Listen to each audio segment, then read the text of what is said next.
Palavra da Verdade, a exposição bíblica com Hernandes Dias Lopes. Convido você para pegar sua Bíblia comigo e abrir a sua Bíblia no livro de Gênesis, capítulo 18. Eu quero ler com você esta belíssima passagem que trata de um importante episódio na vida deste patriarca, o pai de todos os crentes. Então, abra sua Bíblia e acompanhe a leitura comigo, Gênesis 18. Apareceu o Senhor a Abraão nos carvalhais de Mamre, quando ele estava sentado à entrada da tenda, no maior calor do dia. Levantou ele os olhos, olhou, e eis 3 homens de pé em frente dele. Vendo-os, correu da porta da tenda ao seu encontro, prostrou-se em terra e disse: Senhor meu, se acho mercê em tua presença, rogo-te que não passes do teu servo. Traga-se um pouco de água, lavai os pés, repousai debaixo desta árvore. Trarei um bocado de pão. Refazei as vossas forças, visto que chegastes até vosso servo. Depois seguireis avante. Responderam: faze como disseste. Apressou-se, pois, Abraão para a tenda de Sara e lhe disse: amassa depressa 3 medidas de flor de farinha e faze pão assado ao borralho. Abraão, por sua vez, correu ao gado, tomou um novilho tenro e bom e deu ao criado que se apressou em prepará-lo. Tomou também coalhada e leite e o novilho que mandara preparar e pôs tudo diante deles. E permaneceu de pé junto a eles, debaixo da árvore, e eles comeram. Então lhe perguntaram: Sara, tua mulher, onde está? Ele respondeu: está aí na tenda. Disse um deles: certamente voltarei a ti daqui a 1 ano, e Sara, tua mulher, dará à luz um filho. Sara o escutava, ou estava escutando, à porta da tenda atrás dele. Abraão e Sara eram já velhos, avançados em idade, e a Sara já lhe havia cessado o costume das mulheres. Riu-se, pois, Sara no seu íntimo, dizendo consigo mesma: depois de velha, e velho também o meu marido, terei ainda prazer? Disse o Senhor a Abraão: por que se riu Sara, dizendo, será verdade que darei ainda a luz, sendo velha? Acaso para o Senhor a coisa demasiadamente difícil? Daqui a 1 ano, nesse mesmo tempo, voltarei a ti, e Sara te terá um filho. Então Sara, receosa, o negou, dizendo: não me ri. Ele, porém, disse: não é assim, é certo que riste. Tendo-se levantado dali aqueles homens, olharam para Sodoma, e Abraão ia com eles para os encaminhar. Disse o Senhor: ocultarei a Abraão o que estou para fazer, visto que Abraão certamente virá a ser uma grande e poderosa nação, e nele serão benditas todas as nações da terra? Porque eu o escolhi para que ordene a seus filhos e a sua casa depois dele, a fim de que guardem o caminho do Senhor e pratiquem a justiça e o juízo, para que o Senhor faça vir sobre Abraão o que tem falado a seu respeito. Disse mais o Senhor: com efeito, o clamor de Sodoma e Gomorra tem se multiplicado e o seu pecado se tem agravado muito. Descerei e verei se de fato o que tem praticado corresponde a esse clamor que é vindo até mim, e se assim não é, sabei-lo-ei. Então partiram dali aqueles homens e foram para Sodoma. Porém Abraão permaneceu ainda na presença do Senhor. E aproximando-se a ele, disse: destruirás o justo com o ímpio? Se houver porventura 50 justos na cidade, destruirás ainda assim, e não pouparás o lugar por amor dos 50 justos que nela se encontram? Longe de ti o fazeres tal coisa, matares o justo com o ímpio, como se o justo fosse igual ao ímpio. Longe de ti, não fará justiça o juiz de toda a terra? Então disse o Senhor: se eu achar em Sodoma 50 justos dentro da cidade, pouparei a cidade toda por amor deles. Disse mais Abraão: eis que me atrevo a falar ao Senhor, eu que sou pó e cinza. Na hipótese de faltarem 5 para 50 justos, destruirás por isso toda a cidade? Ele respondeu: não a destruirei, se eu achar ali 45. Disse-lhe ainda mais Abraão: e se porventura houver ali 40? Respondeu: não o farei por amor dos 40. Insistiu: não cire o Senhor, falarei ainda. Se houver porventura ali 30, respondeu o Senhor: não o farei, se eu encontrar ali 30. Continuou Abraão: eis que me atrevo a falar ao Senhor, se porventura houver ali 20, respondeu o Senhor: não o destruirei por amor dos 20. Disse ainda Abraão: não cire o Senhor, se lhe falo somente mais esta vez.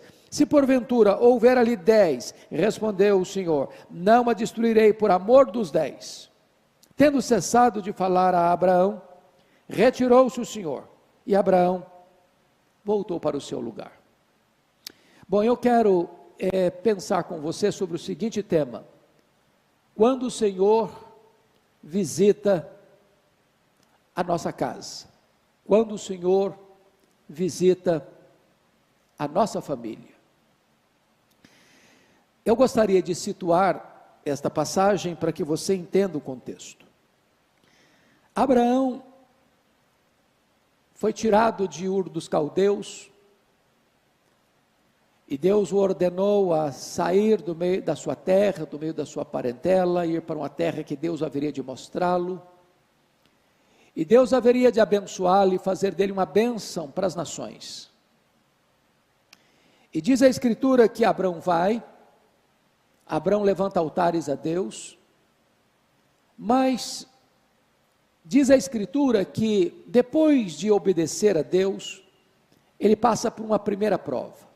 Há uma fome na sua terra, e ele, sem consultar a Deus, desce ao Egito. Ao descer ao Egito, ele tem ciência de que os valores, os princípios que governam aquela terra, são outros valores e princípios, e ele começa a imaginar que Faraó tem um harém, e que ele poderia ser morto pelos soldados de Faraó, se porventura a beleza da sua mulher, e a Bíblia diz que ela era extremamente formosa, pudesse atrair os olhos de Faraó. Então ele combina com a sua mulher para chegar no Egito e mentir acerca dela: você é minha irmã. E não tardou para que os príncipes olhassem para ela, se agradassem dela e levassem Sara para o harém de Faraó. E como resultado disso, Faraó cumulou a Abraão de presentes, de riquezas, de muito gado, muitos servos e muitas servas. Aquela riqueza não foi uma bênção para ele. Ele desceu ao Egito e ali transige com os valores absolutos de Deus. Até que Deus fere a casa de Faraó com pragas, e Faraó descobre a mentira de Abraão e repreende Abraão, e expulsa Abraão do Egito. Bom, ele retorna, ele volta agora, exatamente de onde tinha saído, e ao retornar ele demonstra quebrantamento, porque levanta um altar para o Senhor. Mas a riqueza que ele trouxera do Egito, ele já era um homem rico, mas trouxe mais riqueza, é o elemento que vai servir de fator principal para a crise entre ele e o seu sobrinho Ló, porque os pastores de ambos começam a brigar por falta de espaço, e então há a separação de Abraão e Ló, e Abraão, como líder do clã, abre mão de escolher, e deixa que Ló escolha primeiro. Diz a Bíblia que Ló olha para as campinas verdejantes do Jordão, onde estavam as cidades da planície, Sodoma, Gomorra e outras mais, e opta por ir para lá. E ele, Abraão, vai para Mamre, perto de Hebrom, e ali se estabelece. Depois, logo em seguida, no capítulo 14, a Bíblia nos informa de que houve uma invasão dos 4 reis, lá da Mesopotâmia, lá da planície do Eufrates, contra os 5 reis da planície do Jordão, onde estava Sodoma e Gomorra e onde morava Ló, e impõe sobre eles uma vassalagem. Depois de 12 anos de escravidão, esses 5 reis aqui da planície do Jordão se rebelam contra os 4 reis lá da Mesopotâmia e sofrem uma derrota cachapante. E esses reis lá da Mesopotâmia não só impõem uma derrota, mas levam o povo cativo e expoliam os seus bens. E Ló está no meio dessas pessoas que foram levadas escravizadas. Quando Abraão sabe disso, junta 318 homens da sua casa, valentes, preparados para a batalha, juntamente com os homens que ele aliançou-se naquela região, e impõe uma derrota de estratégia militar sobre os reis do norte, e tira das mãos deles o povo escravizado, inclusive o seu sobrinho Ló. Pois bem, quando você avança um pouco mais nas escrituras, para examinar esse assunto, você chega no capítulo 15, e Deus firma uma aliança com ele. E quando Deus visita-o, ele está muito triste, porque ele está com medo. Ele está com medo. E Deus aparece para ele e diz: Abraão, não fica com medo não, não tenhas medo, eu sou o seu escudo. Ele está com medo de quê? Talvez de uma retaliação daqueles reis, lá da Mesopotâmia. Ele está com medo por quê? Porque Deus prometeu que ele iria ser pai de uma grande nação, e ele não tem filhos. Diz: vai ser o Eliezer, o meu servo, o meu mordomo, que vai herdar toda a minha riqueza. E Deus faz uma aliança com ele e diz: olha, Abraão, faz o seguinte, sai da sua tenda, olha para o céu, quantas estrelas, se é que você pode, assim será a sua descendência. Mas, como a vida é feita de começos e recomeços, os anos se passaram. E agora já tem exatamente 10 anos que ele tinha saído da terra, e indo para a terra de Canaã, a promessa não se cumpria. E aí, uma daquelas servas que ele trouxe do Egito, chamada Agar, vai ser um ponto de tensão na família dele, porque a mulher dele pensa assim: bom, é costume da nossa época, quando uma mulher não pode dar filhos ao marido, ela pega uma das suas servas, para que o marido coabite com ela, e os filhos dessa serva são considerados meus filhos. E então Sara propõe isso para Abraão, e Abraão não discute com a sua mulher, Abraão não orienta a sua mulher, Abraão não aconselha a sua mulher, Abraão anui, concorda com a sua mulher, e coabita com Agar, e vai gerar Ismael. Isso é chamado de sinergismo. É quando o homem tenta dar uma mãozinha para Deus, é quando o homem tenta cooperar com Deus, como se Deus não fosse suficientemente sábio e poderoso para dar conta daquilo que prometeu. Pois bem, isso gerou um sério problema para aquela família. Então, diz a Escritura, no capítulo 17, que quando Abraão completou 99 anos, Deus apareceu para ele e disse: Abraão, anda na minha presença e ser perfeito.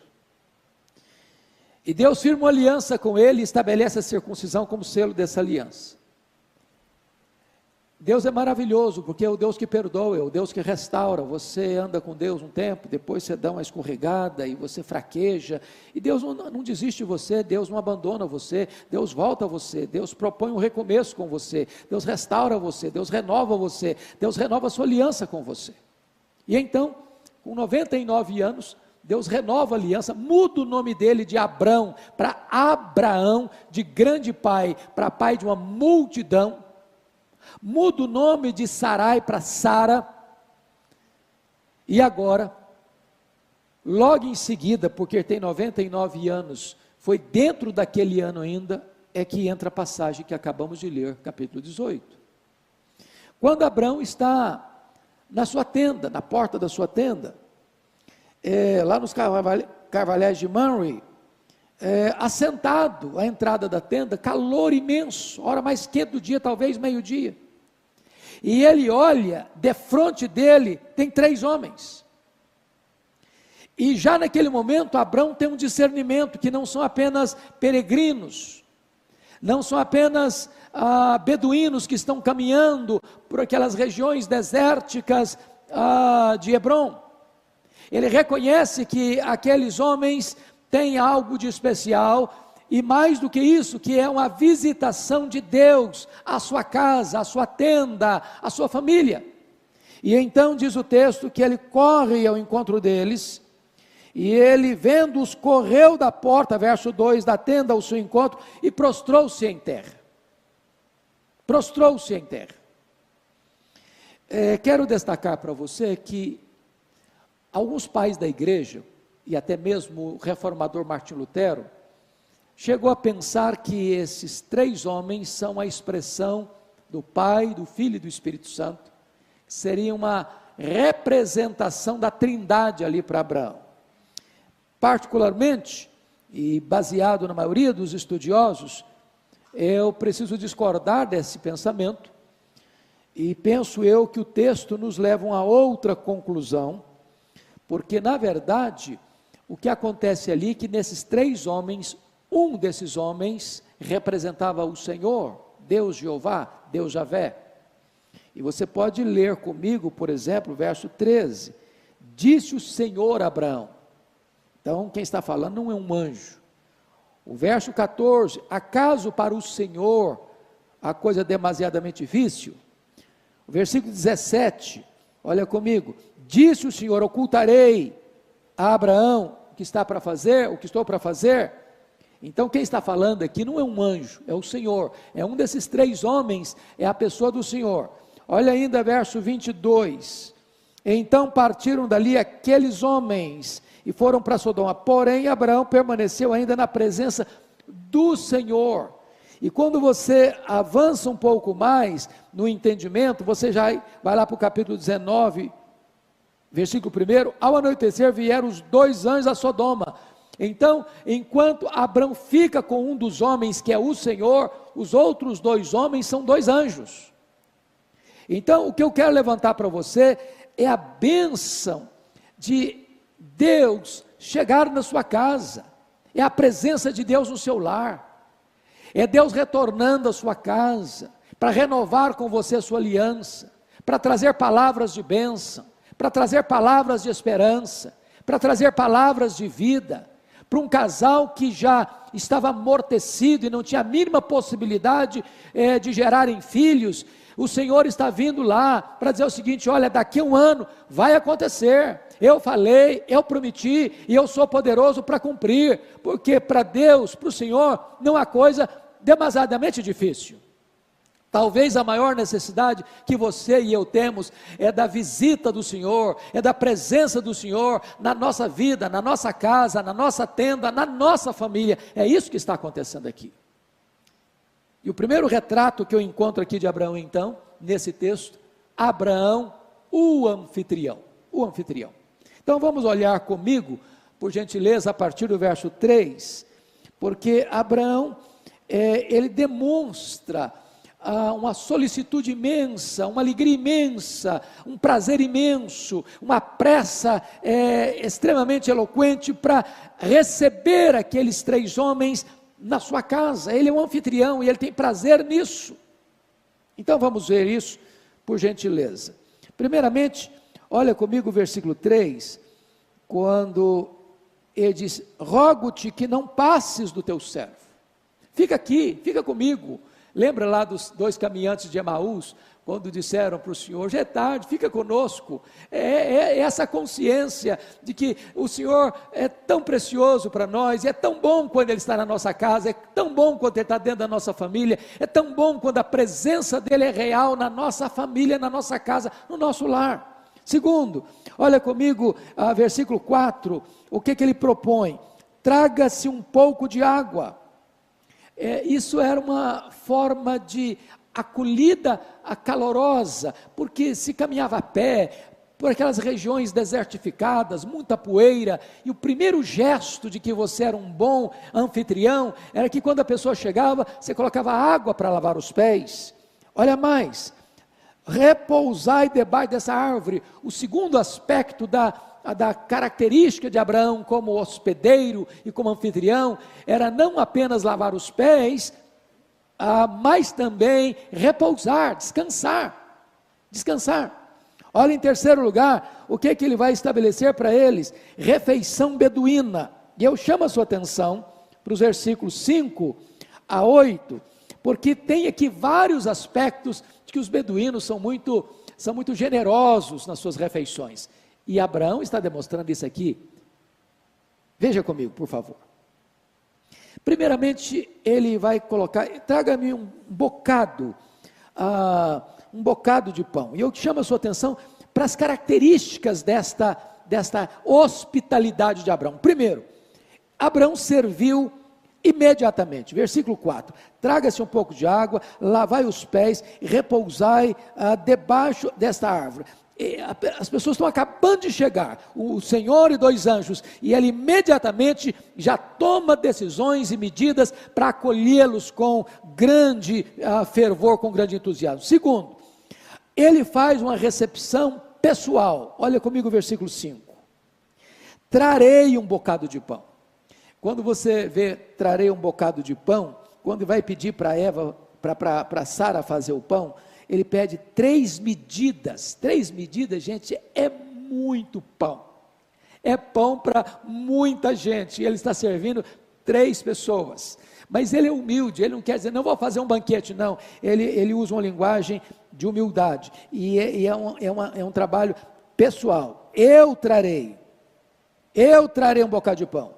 Eu trarei. Então, ele pessoalmente, lembre que ele é um homem de 99 anos, lembre que ele tem muitos servos na sua casa, lembre que ele poderia simplesmente estar ali conversando com aquelas pessoas e deixando que os seus servos, seus empregados trabalhassem. Não, ele pessoalmente quer fazer isso. Terceiro, ele faz isso de forma rápida. Versículo 6: apressou-se, pois, Abrão para a tenda de Sara. Bom, olha que coisa maravilhosa. Ele entende que a tenda não é dele, é a tenda de Sara. Quando a Bíblia diz que a mulher é a dona do lar, dona da casa, é nesse sentido, já está aqui. Abraão entendia que a tenda, embora ele morasse, embora ele fosse o líder, embora ele fosse o cabeça, embora ele fosse o chefe daquele clã, ele entendia que aquele espaço geográfico era chamado de a tenda de Sara. Bonito isso. Isso é um princípio, e ele faz isso com pressa, ele apressou para a tenda de Sara. Mas mais do que isso, a generosidade dele. Veja comigo quais são os expedientes dele. Primeiro, amassa depressa 3 medidas de flor de farinha. Flor de farinha é a nata da farinha, a farinha melhor, de melhor qualidade. E faz pão amassado. Cabia a mulher fazer o pão.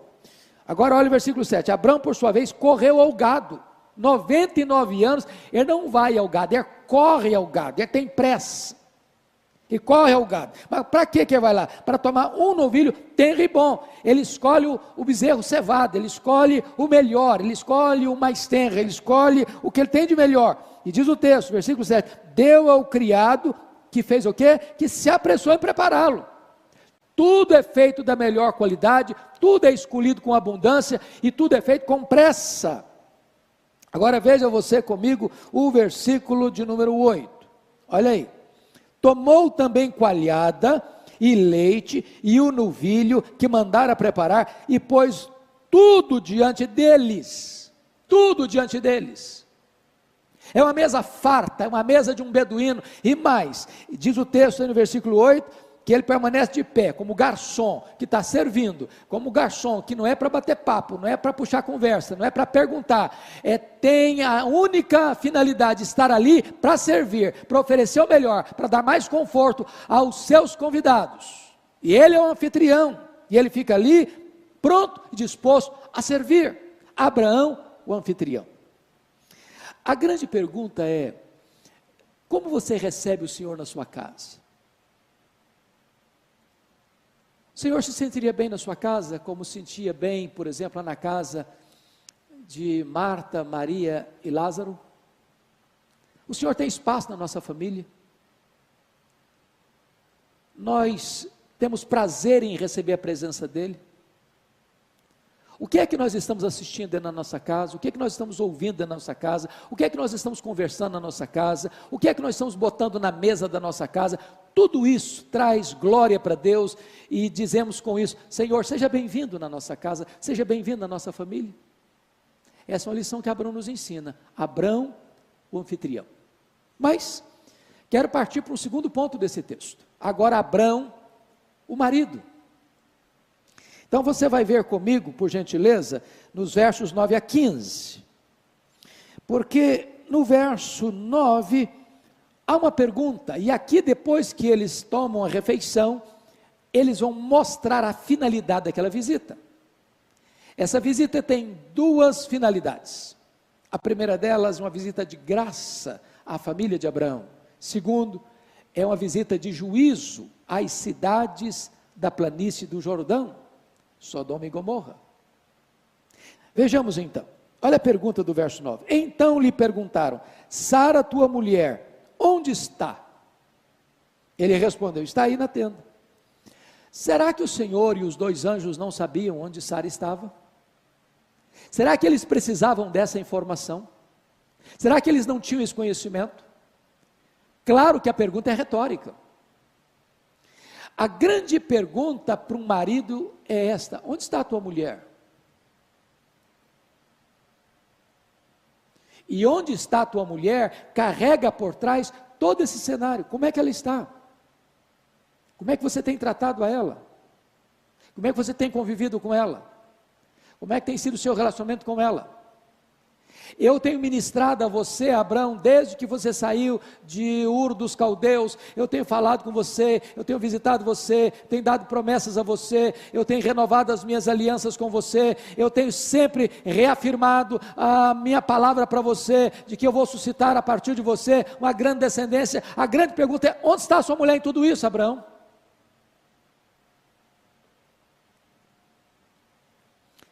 Você tem ministrado a sua esposa?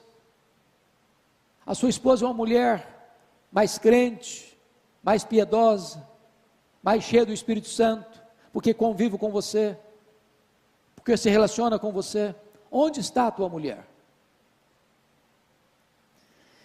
Agora, note você que diante desta pergunta que foi retórica, há uma promessa no versículo 9, eu chamo a sua atenção. No versículo 10, melhor dizendo: disse um deles: certamente voltarei a ti daqui a um ano, e Sara tua mulher dará à luz um filho. Sara o estava escutando à porta da tenda atrás dele. Então, a pergunta tinha a ver com exatamente esse sentimento do coração de Sara, que haveria de ouvir mais uma vez, e finalmente, pela última vez, esta promessa de que ela daria à luz a um filho. Só um detalhe agora: o tempo foi definido, daqui a um ano, nem menos, nem mais. O Deus que promete, agora estabelece os limites do cumprimento da sua promessa, é daqui a um ano. Mas vamos ver a realidade agora, versículo 11. Porque esta promessa é feita num contexto de uma realidade complicada. Abraão e Sara eram já velhos, avançados em idade, e a Sara já lhe havia cessado o costume das regras. Bom, o ponto é o seguinte: a promessa do filho vem em choque, em conflito com a possibilidade desse casal gerar filhos. O corpo de Sara já estava morto para a maternidade. E o corpo de Abraão também já estava amortecido. Esta palavra velho aqui, no versículo 11 e no versículo 12, quando ela pergunta: depois de velha e velho também meu Senhor, teria ainda prazer, é a mesma palavra, para você ter uma ideia, dos ossos envelhecidos, ou lá em Josué 9, daquelas vestes rotas, que aquelas pessoas vieram para enganar Josué e fazer uma aliança com ele. A realidade é de impossibilidade de um milagre. É por isso que o próprio Senhor com os seus 2 anjos aparecem para dizer: eu vou fazer daqui a um ano. Qual foi a reação de Sara? Olha o versículo 12. Riu-se, pois, Sara no seu íntimo, dizendo consigo mesma: depois de velha e velho também o meu Senhor, terei ainda prazer? Este é o riso da incredulidade humana, e este é o riso das impossibilidades humanas. Tem hora que você diz, não tem como, não tem jeito, não tem saída, nós estamos num beco sem saída, nós estamos numa situação sem solução, é um problema conjugal, é um problema de saúde, é um problema financeiro, é um problema de conjuntura política do país, de situação econômica da nação, é o problema da sua empresa, é o problema lá do seu comércio, é o problema lá dos seus empreendimentos. Você olha, não tem mais jeito, agora acabou, agora não tem mais saída, agora não tem mais solução. E então eu quero dizer para você que a sua reação pode ser uma reação puramente humana, olhando para os recursos humanos, das limitações humanas. Mas eu chamo a sua atenção agora para a interpelação do versículo 13. Disse o Senhor a Abraão: por que se riu Sara, dizendo, será verdade que darei ainda luz, sendo velho? Deus é o Deus que confronta a nossa incredulidade. Deus é o Deus que nos repreende todas as vezes que nós duvidamos de que o seu poder pode fazer o impossível dos homens. E aí vem a declaração gloriosa que está registrada no versículo 14, uma das mais belas declarações da Bíblia, sobre a onipotência de Deus. Olha comigo: acaso para o Senhor a coisa demasiadamente difícil? Se Ele criou do nada o universo, você acha que Ele não pode abrir o ventre de uma mulher estéril, e Ele não pode ressuscitar o corpo de uma mulher já morta para a maternidade, para ela ser mãe, e mãe daquele herdeiro das promessas? Porventura, coisa demasiadamente difícil para Deus?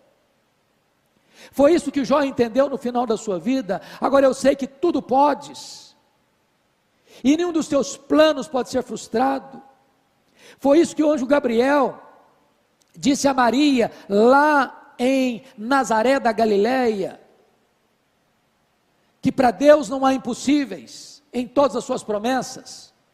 Foi isso que o apóstolo Paulo escreveu em Efésios 3:20, ora aquele que é poderoso para fazer infinitamente mais do que tudo quanto pedimos ou pensamos, conforme o seu poder que opera em nós. Então, os seus problemas podem ser maiores do que suas forças, mas os seus problemas são menores do que o poder todo suficiente de Deus. Então, o Senhor, depois de fazer isso, faz um confronto no versículo 15. Então Sara, receosa, o negou, dizendo, não me ri. Ele, porém, disse, não é assim, é certo que riste. Bom, não dá para mentir para Deus, porque aquilo que o riso de Sara não foi para fora, foi para dentro, não foi uma gargalhada, foi um riso interior. Mas o Senhor a viu, e o Senhor a confrontou. Eu quero dizer para você que Deus está olhando para nós, Ele está nos confrontando, e é melhor que você e eu nos curvemos ao seu confronto, e creiamos nas suas promessas. Bom, depois de falar então de Abrão, como anfitrião, Abrão como marido, eu quero pensar agora com você um pouco sobre Abrão como um profeta de Deus. Olha os versículos 16 a 18. Tendo se levantado dali aqueles homens, olharam para Sodoma, e Abraão ia com eles para os encaminhar. Disse o Senhor, ocultarei a Abraão o que estou para fazer? Visto que Abraão certamente virá a ser uma grande e poderosa nação, e nele serão benditas todas as famílias da terra. Você lembra que o profeta Amós chegou a dizer isso? Que o Senhor não faz nada sem antes revelar o que vai fazer aos seus santos profetas. Abraão era um profeta de Deus, e Deus está saindo da casa de Abraão, onde deixou bênçãos e promessas, se encaminhando agora para Sodoma e Gomorra. E Deus está dizendo o seguinte, eu não vou executar juízo sobre aquelas cidades da planície, sem antes revelar isso a Abraão. Eu não tenho segredo com Abraão. Aquilo que eu vou fazer eu ponho diante dos seus olhos, eu trago essa informação para ele é meu profeta, ele é meu mensageiro, e Deus está mostrando aqui que ele está para cumprir um juízo iminente sobre as cidades malvadas e impiedosas da planície, mas antes disso, Abraão é informado do que Deus está para fazer. Depois disto, vem uma quarta figura de Abraão nesse texto. Primeiro, Abraão, o anfitrião. Segundo, Abraão, o marido. Terceiro, Abraão, o profeta. Mas, em quarto lugar, veja comigo, agora Abraão, o educador. Você pode olhar comigo, por gentileza, o versículo 19, um dos mais belos textos da Bíblia. Está escrito assim: porque eu o escolhi para que ordene a seus filhos e a sua casa depois dele, a fim de que guardem o caminho do Senhor e pratiquem a justiça e o juízo, para que o Senhor faça vir sobre Abraão o que tem falado a seu respeito. Eu chamo a sua atenção para um ponto muito importante aqui. Para cada pessoa que Deus salva, ele tem um propósito, ele dá um propósito de vida. Por exemplo, o propósito de Noé foi construir a arca, e salvar a sua família, e recomeçar a povoação da terra.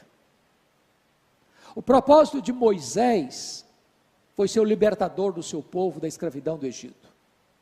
O grande propósito na vida de Josué foi introduzir o povo de Deus na terra prometida. O grande propósito de Davi foi estabelecer um reino sólido de Israel. O grande propósito de Deus na vida de Salomão foi a construção do templo de Jerusalém. O grande propósito de Deus na vida de Neemias foi reconstruir os muros de Jerusalém e restabelecer a vida espiritual daquela cidade. O grande propósito de Deus na vida de João Batista foi preparar o caminho do Senhor para que ele se manifestasse. O grande propósito de Deus na vida de Pedro foi que ele abrisse a porta do Evangelho para judeus e gentios. O grande propósito de Deus na vida de Paulo foi que ele levasse este Evangelho aos povos, às nações, aos gentios, aos mais longínquos. A pergunta é: qual foi o grande propósito de Deus na vida de Abraão, o pai da nação de Israel e o pai dos crentes? Bom, esse texto está nos dizendo que Deus o escolheu com esse propósito. Mas que propósito? Que propósito? Para que ordene a seus filhos, preste atenção agora, e a sua casa depois dele. Bom, então vamos fazer um pouquinho de conta aqui. Quando Isaac, o filho da promessa, nasceu, Abraão tinha 100 anos. Isaac casou-se com 40 anos. Portanto, quando o seu filho Isaac se casou, Abraão tinha 140 anos. Bom, Isaac orou por Rebeca 20 anos. Ela era estéril. E quando Rebeca concebeu e deu à luz os seus filhos gêmeos, Esaú e Jacó, netos de Abraão, o Isaac tinha 60 anos, portanto, Abraão tinha 160 anos quando seus netos nasceram. Bom, e Abraão morreu com 175 anos, logo, Abraão só teve 15 anos de vida. A Bíblia diz que ele morreu em ditosa velhice, então ele estava ainda feliz, convivendo. Ele só teve 15 anos para conviver com seus netos. Mas como assim que o projeto de Deus na sua vida foi que ele, está escrito aí no versículo 19, ordenasse os seus filhos e a sua casa depois dele, a fim de que guarde o caminho do Senhor e pratique a justiça e o juízo? Se ele teve tão pouco tempo. E aí você vai entender Abraão e entender esse texto, quando você vai para Hebreus capítulo 11. Que ele viu as promessas e saudou-as de longe. Ele sabendo que ele era o pai dos crentes. É como se ele estivesse olhando lá da sua tenda em Mamre, em Hebron, para os séculos para frente dele, para as gerações para frente dele, para as nações para frente dele. e para todos aqueles que o Senhor comprou com o seu sangue, de todas as raças, povos, tribos, línguas e nações, e abençoando essas gerações, dizendo o seguinte: eu quero que a minha geração seja santa, eu quero que a minha geração seja comprometida com Deus, eu quero que a minha geração conheça Deus, eu quero que os meus descendentes sejam comprometidos com Deus. Abraão era um educador comprometido com as futuras gerações. A pergunta que eu faço a você hoje é: qual é o compromisso que você tem de educar seus filhos, seus netos e as suas futuras gerações? Você se lembra do rei Ezequias? Um homem de Deus, mas que cometeu um gravíssimo erro nesse particular.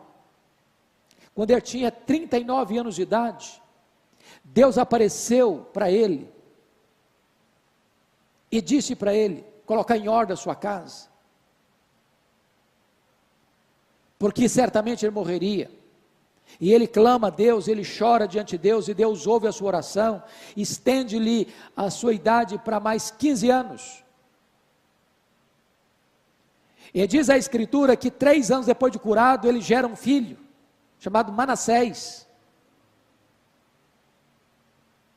E diz a Escritura que então ele morre, e seu filho começa a governar com 12 anos de idade, reina 55 anos em Jerusalém. Foi o rei mais perverso, mais cruel, mais sanguinário, mais assassino, mais feiticeiro, mais idólatra da história dos reis de Judá.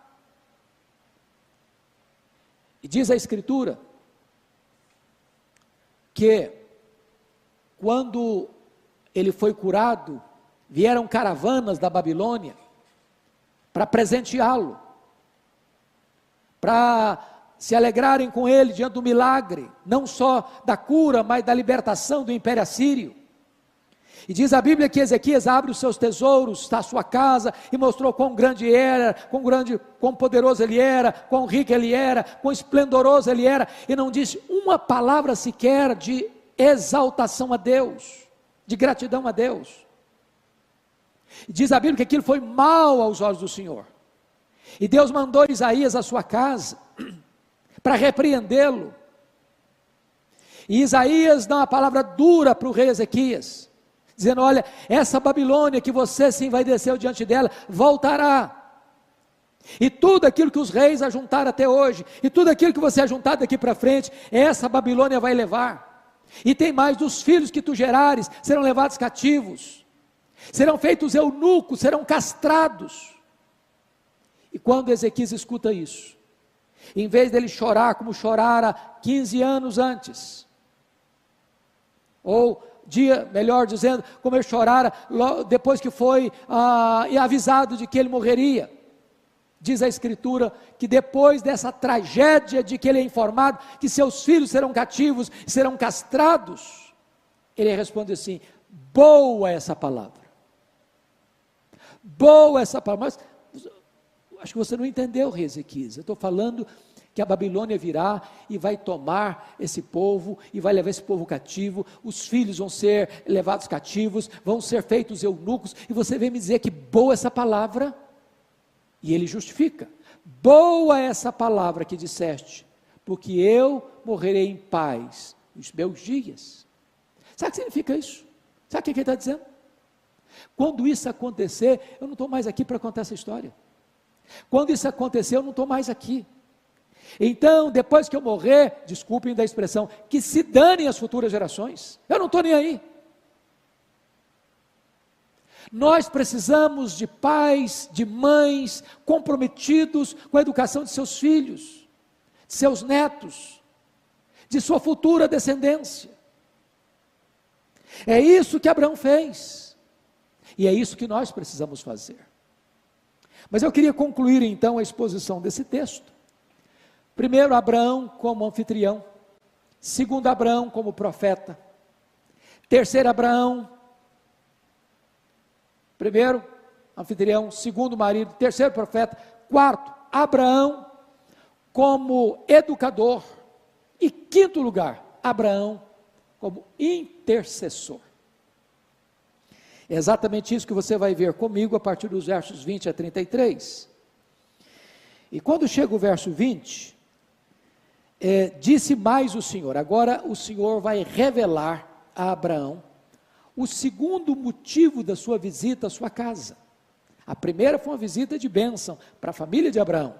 A segunda razão da visita à casa de Abraão, porque ele era um profeta de Deus, era avisar a ele de que haveria um juízo sobre as cidades da planície. Então escuta o verso 20. Disse mais o Senhor: com efeito o clamor da cidade de Sodoma, ou o clamor de Sodoma e Gomorra, tem se multiplicado, e o seu pecado tem se agravado muito, muito. Então a primeira coisa que você nota aqui, o agravamento do pecado, e aquelas cidades já tinham sido abençoadas por Abraão, que libertou o seu povo, e tirou os espólios de guerra das mãos daqueles reis do norte, e eles poderiam ter reconhecido a boa mão de Deus e se arrependido, mas o contrário, depois da libertação, eles continuaram pecando e agravando ainda mais o pecado. Era uma cidade promíscua, era uma cidade onde a relação sexual das pessoas era contrária à natureza, era uma cidade violenta, e esta violência da cidade, as pessoas que eram violentadas nessa cidade, esse clamor subiu até Deus. Deus se importa com a cidade, e Deus vê os pecados da cidade. Mas em segundo lugar, você nota que antes de Deus aplicar o juízo, Deus investiga primeiro. Deus nunca aplica um juízo sem um diagnóstico primeiro. Então veja comigo o verso 21. Descerei e verei se de fato o que tem praticado corresponde a esse clamor que é vindo até mim, e se assim não é, sabê-lo-ei. É claro que essa é uma linguagem humana, antropomórfica, para descrever esta cena para nós, que Deus não aplica o juízo sem antes investigar. Deus é justo. Deus não inocenta o culpado, e Deus não culpa o inocente.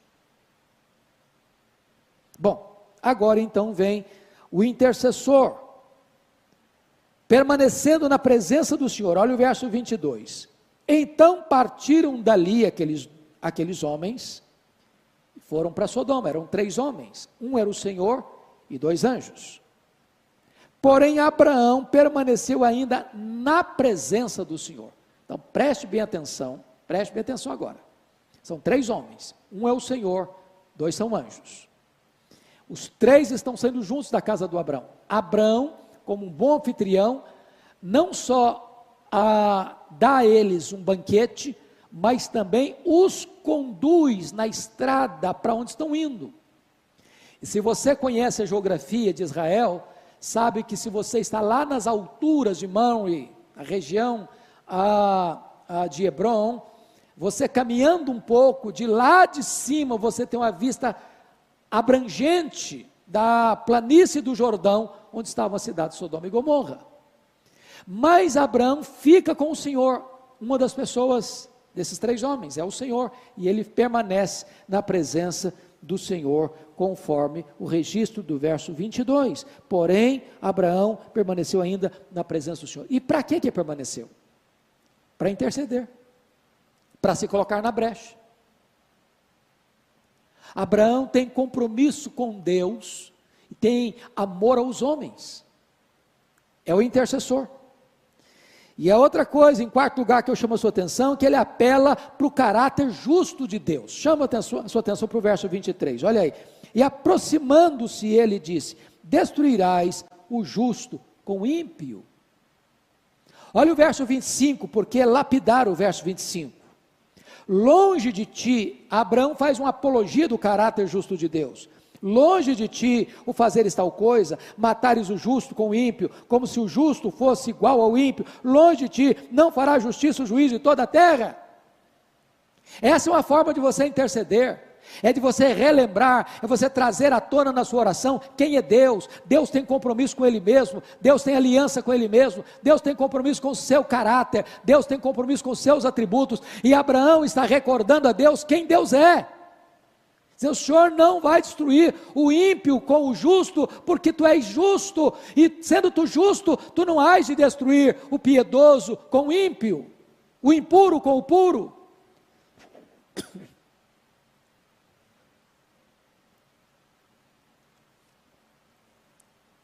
Quinto lugar, Abraão, na sua intercessão, ele insiste com Deus.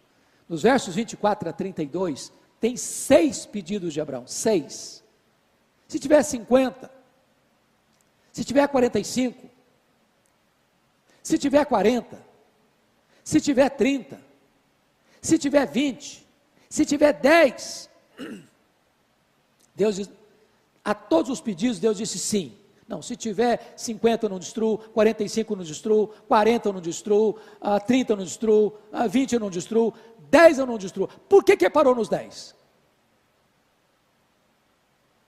Porque 10 era mais do que um número simbólico, 10 era o menor número de um grupo, de uma comunidade. E eu estou falando de uma cidade. Abaixo de 10, agora a salvação tem que ser individual, não como coletividade mais. Então, Abraão, ele luta com Deus. Ele persevera na oração, ele insiste com Deus na oração. Tem muita gente que pensa que Deus não precisa, fala uma vez, não precisa falar mais, porque Deus não é surdo, Deus não precisa ficar escutando. A Bíblia nos orienta e nos ensina a insistir. Por isso o Senhor Jesus Cristo disse, pedi e dar-se-vos-á, buscai e achareis, batei e abrir-se-vos-á, porque todo que pede recebe, todo que busca encontra, todo que bate abrir-se-lhe-á. A Bíblia nos ensina a insistir com Deus, a perseverar na oração. E é isso que Abraão está fazendo. Mas eu quero, em penúltimo lugar, dizer, em sexto ponto, que Abraão demonstra ousadia e também humildade, porque oração tempera essas duas coisas, ousadia e humildade. Veja comigo o verso 27. Disse mais Abraão, eis que me atrevo a falar ao Senhor, eu que sou pó e cinza. Preste atenção que Abraão não determina nada para Deus, Abraão não exige nada de Deus, Abraão não decreta nada para Deus, Abraão não tem qualquer petulância no seu ministério intercessório, ele pede, ele suplica, ele é ousado, mas ele sabe quem é, e sabe quem o Senhor é. Eu ouso falar, mas eu sou pó e cinza. Humildade não anula ousadia, e ousadia não dispensa humildade. E eu quero terminar, porque o intercessor finalmente é alguém que se rende ao propósito soberano de Deus. Olha comigo o versículo 33. Tendo cessado de falar a Abraão, veja você que quem cessa de falar não é Abraão, quem cessa de falar é Deus. Tendo cessado de falar a Abraão, retirou-se o Senhor, e Abraão voltou para o seu lugar. Deus é soberano, e Ele faz todas as coisas conforme o conselho da sua vontade. Oração não é para determinar nada para Deus, porque quem decide é Ele, quem faz é Ele, da forma dEle, no tempo dEle, para a glória dEle. Então, nesse momento, depois que Abraão chega ao número mínimo de um grupo, de uma comunidade, Deus cessa de falar com ele, ele não insiste mais com